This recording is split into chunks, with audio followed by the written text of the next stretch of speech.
today really is an honor and a privilege to be able to recognize you, Edward, with the Poppy Jasper International Film Festival Icon Award for your work in television film, and also to have such a legendary actor like Pepe Serna to share this special moment with us. And when organizing this event, I could think of no one more appropriate to present this award and to interview these two amazing men than artist and philanthropist Nacho Moya.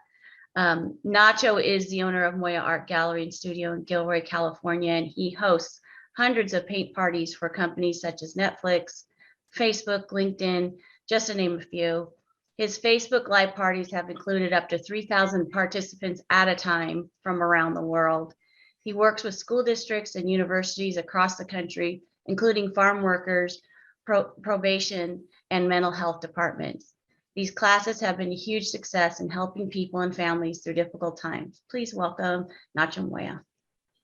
Hey, everybody. Hey, Nacho. Qué gusto, Nacho. No, thank you so much, Papi Jasper and Maddie, for having me here. It's an honor to be with actors like Edward and Pepe. To be honest, it's an honor. It's a dream come true here for me. And every time I keep doing things, and I think, it's getting better and better every time. And I want to ask you a question, Edward, here. My questions for you, Edward. I know you've been an incredible, you had an incredible career in the film industry.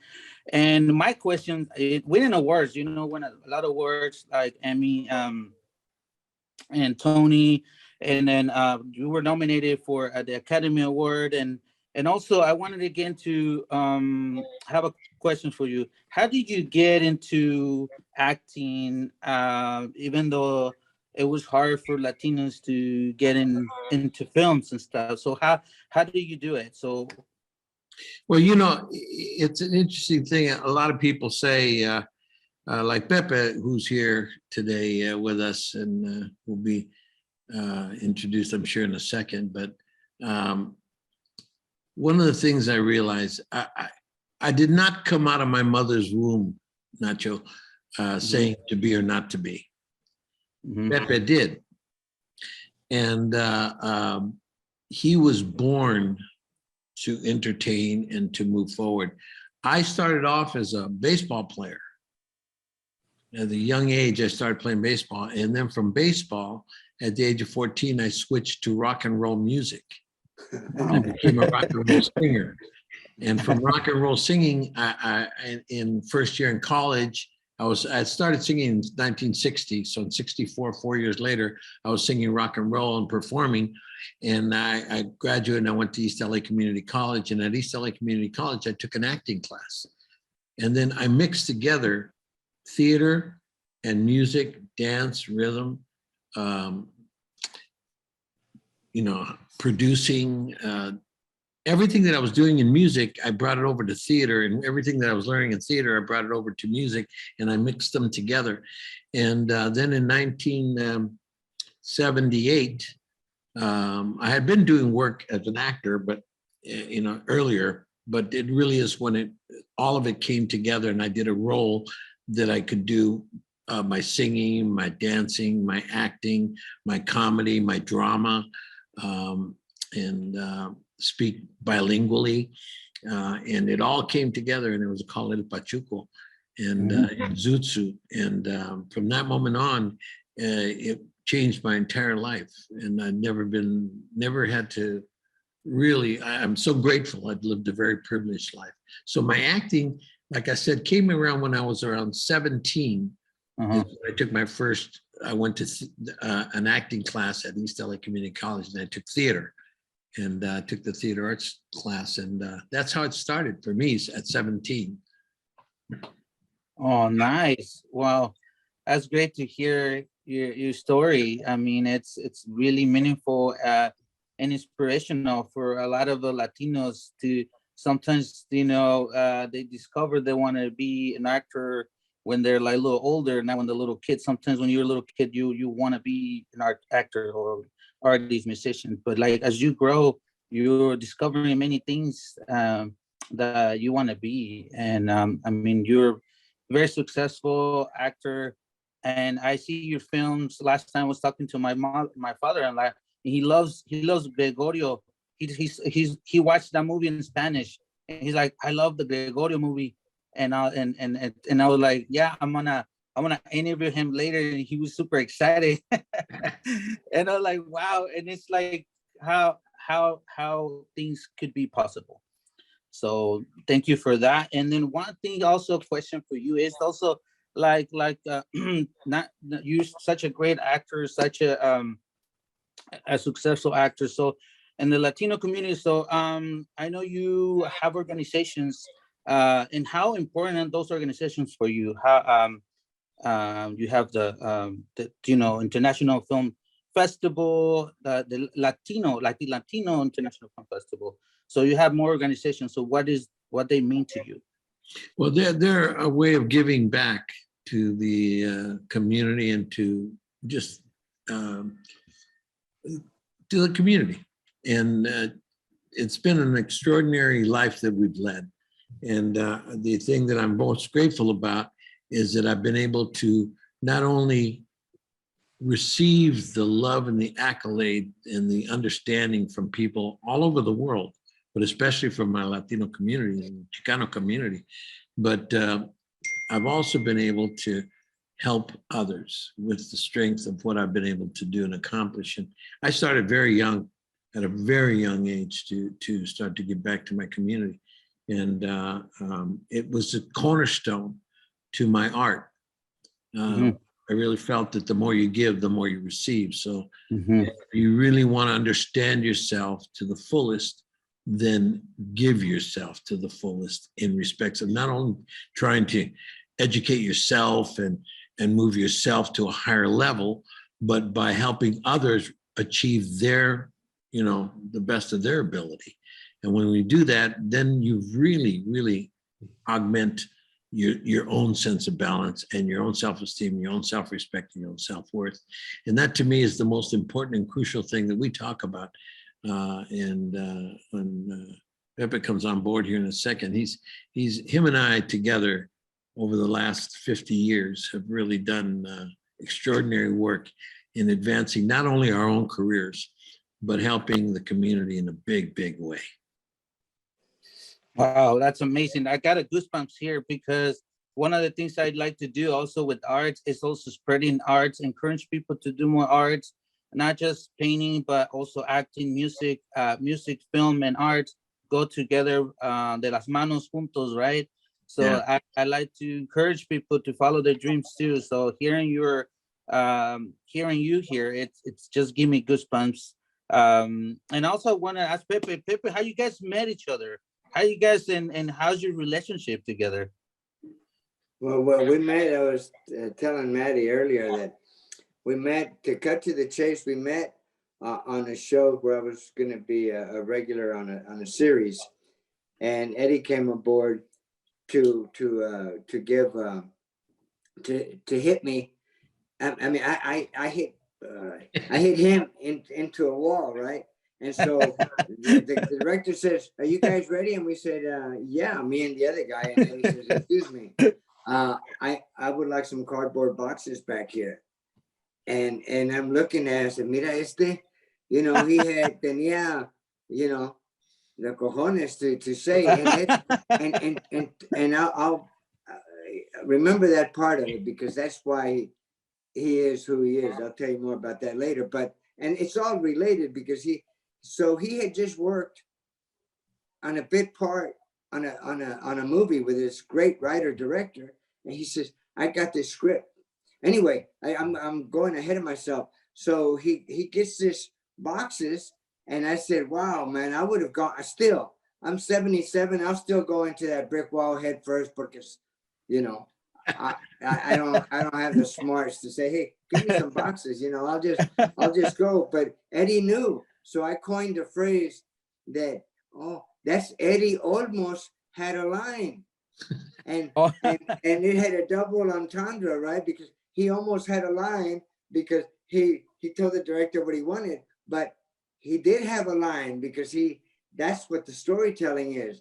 How do you sell what you're trying to sell? and you guys just went out. No, we're Oh, there. there you are. There you I'm are. I'm here. Something I said? No. No, keep going. No. So anyway, yeah. So he said. So Eddie's telling me that he's Eddie James, that he has a rock band. He's Eddie James in the Pacific Ocean, and I said, "Wow, man, this guy thinks big. The Pacific Ocean, you know." Yeah, Edward James Olmos, and so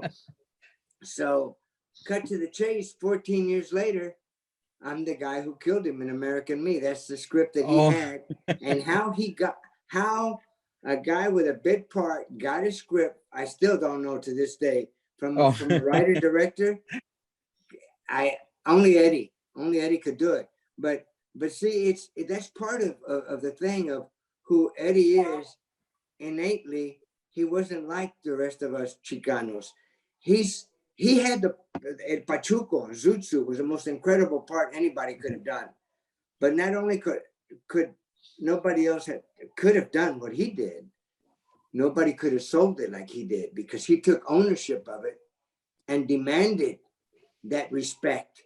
He was the first Chicano icon since Anthony Quinn. And he wasn't asking permission. He never asked permission.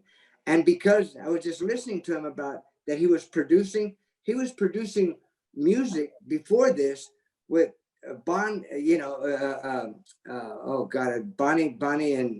Delaney and Bonnie. Delaney and Bonnie, the big group. But when you're in with the best, producing music and making the choices of what goes where, then but Eddie Olmos was already that person that knew how to do that.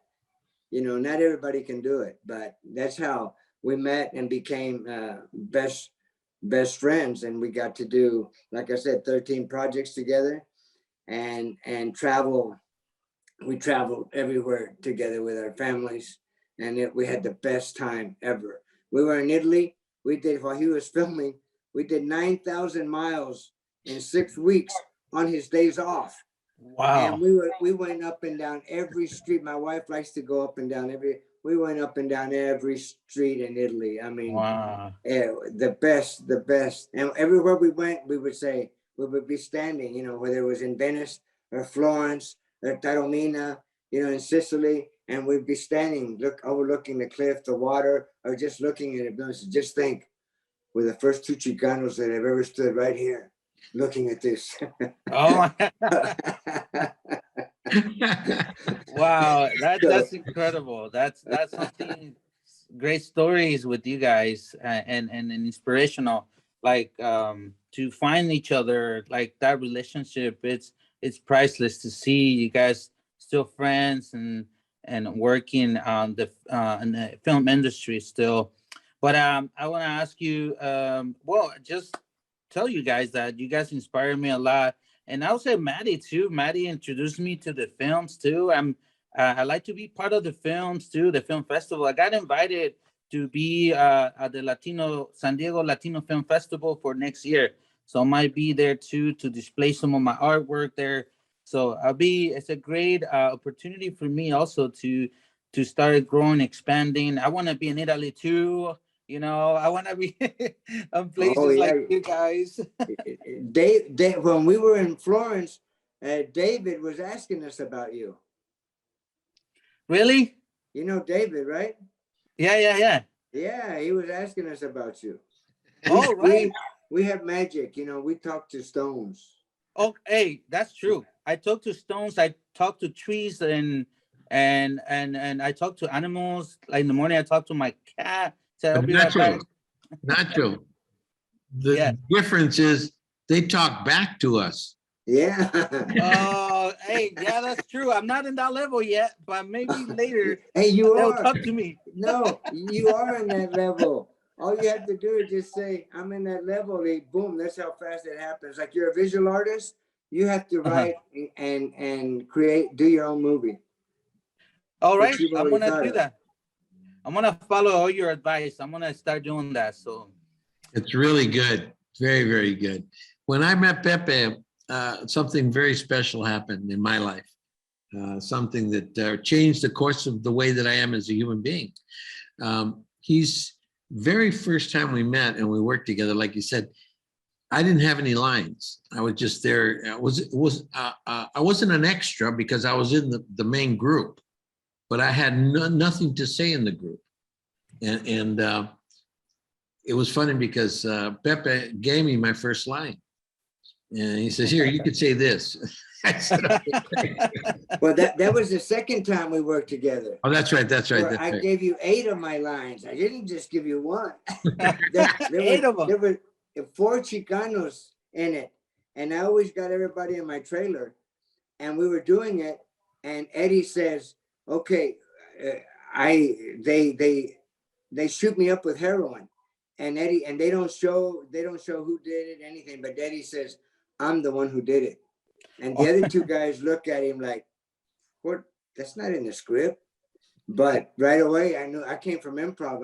I knew what he was talking about. So we did it. And I said, you know, take these lines. I don't know how, right, Eddie? I don't know how in the world we did that, because you can't give anybody your lines. You can't make up a line, or you can't, unless we're working together, right?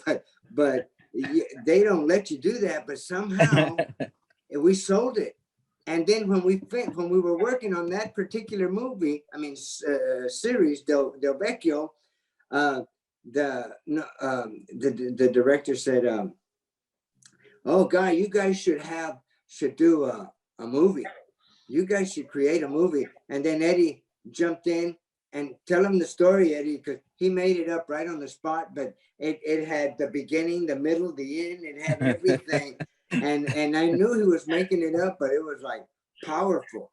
It was a situation that the director came up because he was having such a good time with us, that he said, you guys work really well together.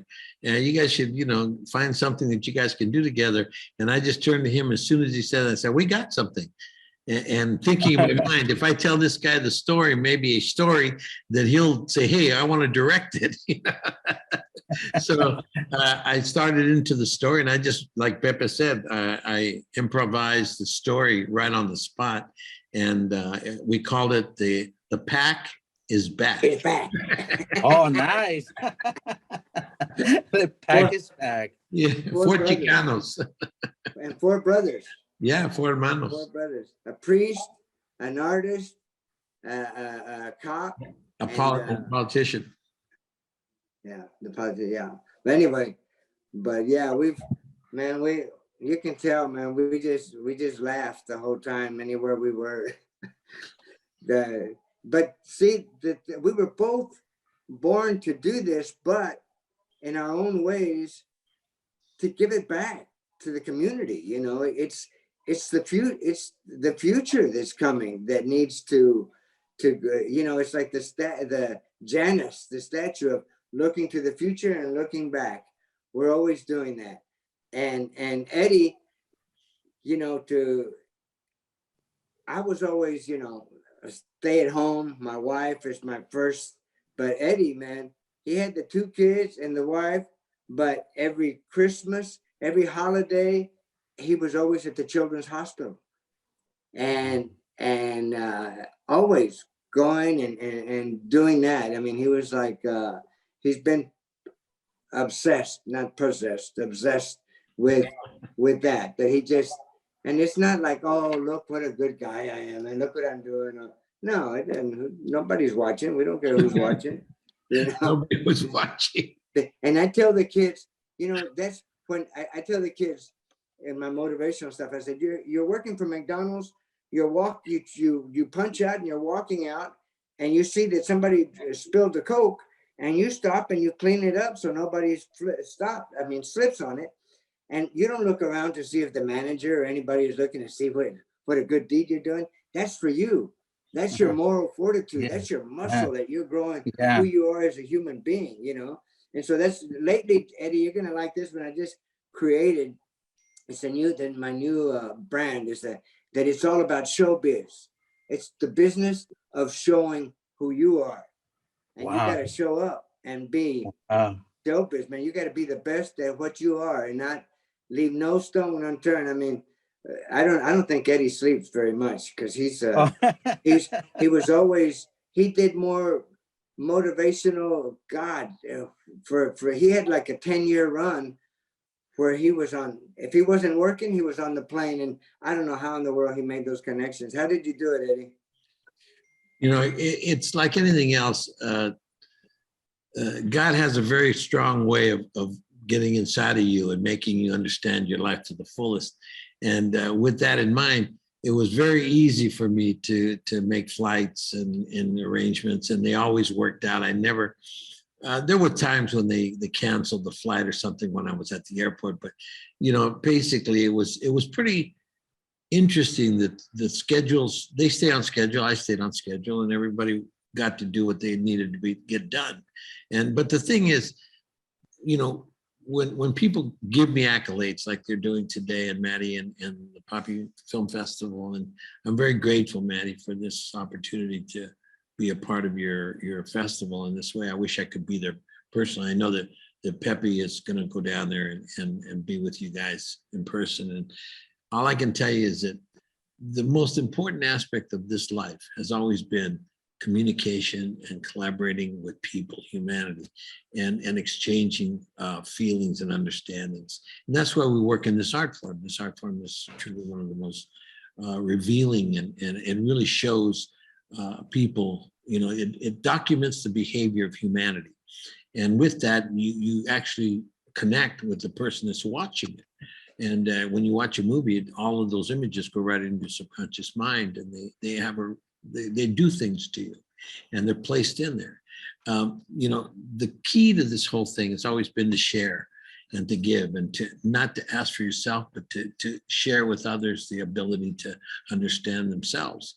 And I'll never forget one of the things that I learned, and I'm glad he's on here with me. You guys hit a grand slam home run by having Pepe Serna be one of the people that's, along with Nacho and yourself, Maddie, asking me questions about my life. I've shared my life more with him, with Pepe, than with anybody else in the industry. And it's been not even for, you know, the art of it, it's just for friendship. I really appreciated him as a human being, and I reached out to him constantly. And we've spent many, many years of our lives together in working together too. We've done a lot of work together. But what he taught me the first time, I'll never forget getting a phone call from a casting person. And in our business, when somebody calls you, a casting person calls you, they call you and say, hey, listen, we'd like you to come in and audition for this role. And you say, okay, great, I'll be there. But I got a phone call that says, hey, we're talking to Pepe Serna, and he said that we should call you up and to inform you about this role. And he started making me understand how to keep envidia. Envidia means jealousy. How to keep jealous moments out the window. How do you do that? By sharing yourself and your information with others. He not only did it with me, but he's done it with everyone that I know. Because when he'd go in to try for a role and part in a movie, he would in turn make sure that the casting people knew, okay, you're seeing me for this, and I don't know whether I'm going to get it or not. That's up to you. But you should also see these guys, and they're real good too. So if I'm not the right one, I'm sure one of these will be. And you know, and they would go, oh wow, well, thank you very much. That never happens in the industry. Never, even to this day, it never happens. And but Pepe taught me how to do it, and we've been doing it ever since I learned it from him. And he for him, it's his nature. His nature. He says, if I'm going to go up for something, I want to make sure that I'm the guy that really can do the part and do it well. I want them to see all the other guys as well, and then pick me.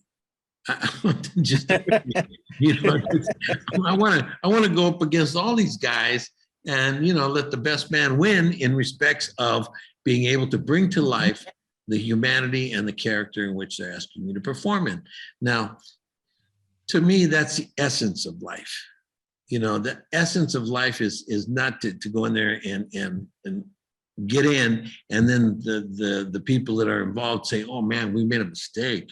Gosh, if I would have seen that person, oh my God, that person's more inside of what we needed than this person.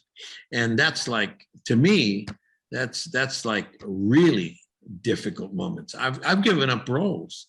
And then I said, wait, you know what? This role is not for me. I know you want me in the movie, but I can't do this role for you. I'm sorry.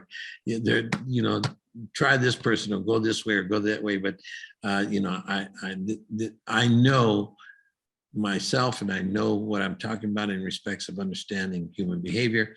And this one, I'm not this one. And so that I've done that a lot. And I've gotten into a lot of trouble with my agents, with my management, other actors saying, you crazy, Pepe would always say, man, right on, dude. Just keep on doing what you're doing, because every time you do pick a role and you do that role, whether it be Stand and Deliver or Ballad of Gregorio Cortez or American Me or, Selena or any of these roles, Mi Familia. Mayans, what you're doing now. Mayans I'm doing now. Battlestar Galactica, Miami Vice. These movies, they blossom and people say, wow, that's really you. I couldn't picture when they saw me, when I did Miami Vice, it was really a big hit, a really huge worldwide hit. And in that year, in my contract, I had a non-exclusive contract with NBC and Universal. And I told them that I would do the part for them, but I didn't want to be exclusive to them. And they said to me after a long period of negotiation, because this is not a common, they don't give this right to anybody. To this day, it's almost impossible to get. And non-exclusivity means that I can go off and do another project at the same time I'm doing their project. And that is very difficult for filmmakers, because you need characters to work when you need them to work, and they don't know quite when they're going to work. So basically, they need you at all times. You're on call. Will call is called. And so anyway, they gave it to me. They gave me a 60-day out. If you give them 60 days advance notice, I could go and leave, but I had to come back right away. And I said, okay, I would do that. I did Stand and Deliver in the middle. In 1987, I was in the middle of doing Miami Vice, and I went off to do Stand and Deliver. Now, if you watch the character on Stand and Deliver, Jaime Escalante, and you watch the character of Lieutenant Castillo on Miami Vice, they have nothing to do with each other. And they don't even look alike. And so people said, how in the world did you do that? Because I gained weight. I put on a hairpiece, and I look like what Pepe looks like now. Okay. Only kidding. Beautiful. He looked beautiful. Oh. So anyway, that being said, the truth of it is that I'm very honored to be here doing this with all of you guys. And I'm very honored that I'm so grateful that you got Pepe to come in. And I don't know how you did it, because he's a very busy man. He's a great artist, a great painter, a great improvisational human being, an excellent landscaper. Kid, this guy can do gardens like I've never seen in my life. He makes everything look like tropical. Everything is just green and growing. He's living in the desert right now. If you saw his property, you'd be, and not that he uses a lot of water either. He's very understanding, like the Israelis. They know how to use water in the desert to get the full maximum of that. So he does too. But his land is his house. It's a work of art. Him and his wife create an environment that I've never seen anybody. No Picasso, no great artist that has ever lived inside of their art form like this artist does.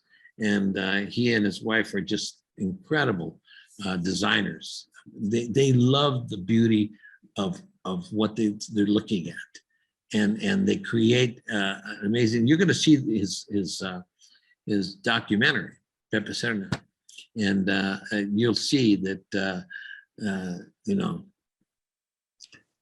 unbelievable experience when you see that documentary. And they're going to show it at the Poppy Festival. Are you showing it next year or This year. This year, good. No, on the 11th. On the 11th, all right. There's an interesting thing I just wanted to tell him. A picture popped up of Eddie and I at the Nosotros Award, and Eddie and I was behind him, and I said, "This is Eddie and I when we did Wyatt Earp and Wild Bill Hickok." And then I put it on Facebook, Eddie, and I got so everybody, we haven't seen it. Where can we get it? Where can we find that film? And then my younger brother said, "Oh yeah, no, they wanted to do Butch Cassidy and the Sundance Kid." And it really made me think, if you look at that picture, it's kind of the look that he had when he did, that's another great story, Blade Runner. Oh man. But it was like, God, it's so sad that we weren't able to do it. But you know what Eddie said? From the very beginning, when we first met, he says, "Wait till we get to our 70s and 80s. That's when we're really going to do some great work." And so it always came true. So that's still, that's right we're now at the high point. I'm telling you right now, we are now at the high point of our careers in respects of, most people are like waning down and understanding, and they're reminiscing on the time that they've had. It's flying high. I mean, this guy is like at the highest point of his understanding of his craft ever, and as I am too. I mean, basically, my work is work that I really appreciate doing, and I'm very grateful when I get an opportunity to do it. And the biggest problem we've ever had is being able to do the things that we really want to do, because it's been hard to get the financial backing of the industry to do things about Latinos and especially Chicanos in the industry. And you could tell by the amount of pieces that have been done over the last 50 years, have been very few. Okay, maybe there's been 15 at the most over 50 years, okay? Yeah. Maybe, I don't even think there's that many, but I'll give them the benefit of the doubt. Pepe and I have been in over 70% of those. Oh.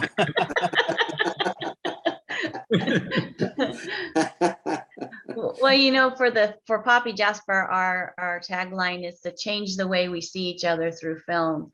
And we have a whole day we're focused on Mexico because it's our community is mostly Mexican, and so we try and lift their voices up and also show people what the world really looks like, not just what television and film shows, but there's a whole another world out there, and there's voices out there that need to be heard.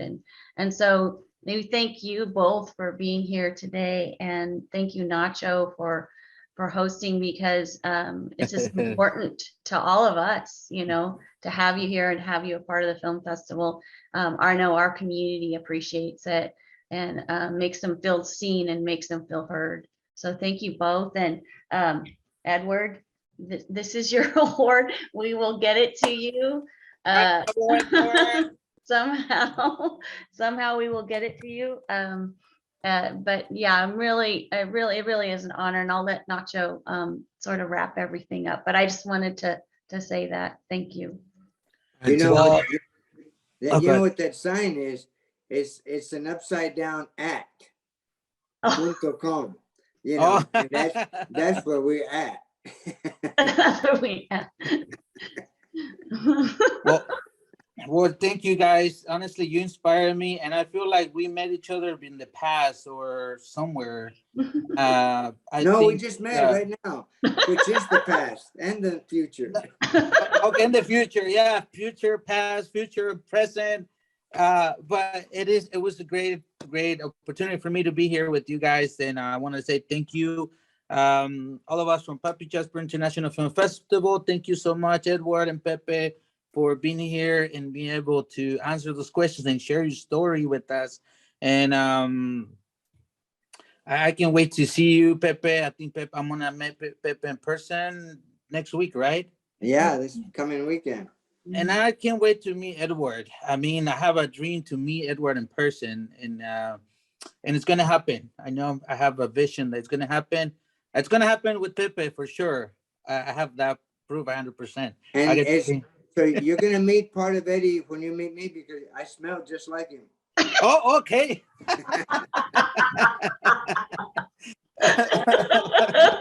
Okay, so I wanna, yeah, that's you guys have part of each other because you guys been together for many projects, movies, and then you guys already have part of each other. So it's gonna be a great experience. Thank you so much. And I just want to say one thing. I want to thank Pepe for taking the time to come out and be with us in this manner. And you guys are very fortunate. You're going to see a wonderful, wonderful documentary. And his artwork is just exquisite. And his work as a human being is amazing, what he's done. And all I can tell you is that, Maddie, is that I appreciate this. I thank the Board of Governors and all the people that made it possible for me to receive this accolade at this time, this award. I really appreciate it. And I say to all the people that are listening to us right now, that are watching this, the Poppy Film Festival deserves our support. I'm very grateful to all of the sponsors that sponsor you and make it possible for us to have this festival. And I'll be there. We'll come out and maybe next year I can come out and Pepe and I can show one of our other films and the ballad. Maybe we can show the ballad. Oh man, that would be That'd be phenomenal. Great. It would be fantastic. And then talk about it after with the audience and Wow. they'll go crazy. That would And be amazing. yeah, it would be amazing. And we can make that happen. Or we can even do American Me, but that was a lot more. That's a little different. Okay. Heavy lift. But like anything else, I'm very grateful. I'm very thankful for this this accolade, and I say to you, thank you so much from the bottom of my heart for giving me this honor, and I will cherish it. And it gives me and inspires me. It inspires me to move forward and keep on going, even though we're old. Okay, I'm 87. Pep is 70. I'm gonna be 100 in 23 years. Blessings. You guys, I don't know what you're drinking, but you got to share it with us because you're amazing. Yeah, it's just we drink air. We drink air is true. Thank you, Maddie. Thank you from the bottom of my heart. So much. Thank you, Pepe. Okay. Thank you, Nacho. No, thank you, Edward. Hope to meet you in person one day, and we'll get this painting get to you. Okay. Yes. Painting and my award. Give it to Pepe. He'll be there next week. Yeah. I'll give it to Pepe. Yeah. Give it to Pepe next week. Are you Okay. flying there? You're flying there, Pepe? No, I'm driving. Okay, then you can drive back with it. Then put them in your Yeah. trunk.